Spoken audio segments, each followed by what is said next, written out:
दलहा तला सान्थाल गामियाव बिथांमोना गावसोरनो जोंखौ लेंहरनानै जोंनि दोलोआव हाबफैदों।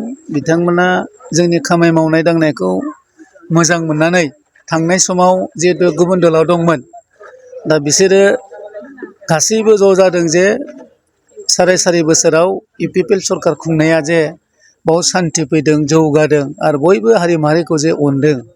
जोंनि गाहाय मावफुं सोद्रोमा प्रमद बर'नि दैदेननाय आरो बिथांनि खामानि मावनाय, दा बिथांनि नाजानायजों गासैबो दिनै बे साराय 4 बोसोराव गासैबो हारि माहारिया अनलायलायनायखौ जोङो नुनो मोनदों आरो अनलायनाय गासैबो जों खालामलायदों।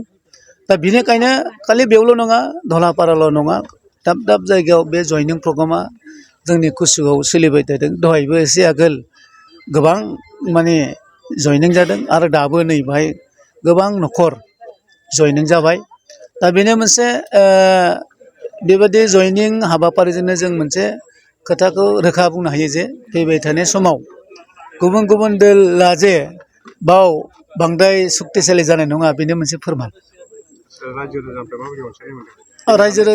रायजो राजायाथ' दा जेरावखि थां UPPL होनबानो बिथांमोना जोंखौ जोबोद आदर खालामो आरो रायजो राजानि अननायजोंनो जों एबारबो देरहाबावगोन। आरो रायजो राजाया अनब्लासो मोनसे दोलोआ जौगायो आरो खामानि मावनो हायो।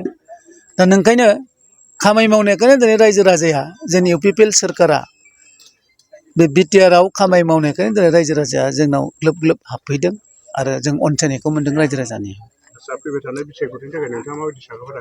जोंथ' दा खामानि मावगासिनो दं। जों ब्लक कमिटि, बुथ कमिटि गासैबो कमिटिफ्रा जों ओरैनो जिरायाखै, जों खामानि मावबाय थादों। अलमस्ट जों दा इलेक्सनखौसो नेदों माला जायो, जों गासैबो रेडि दा।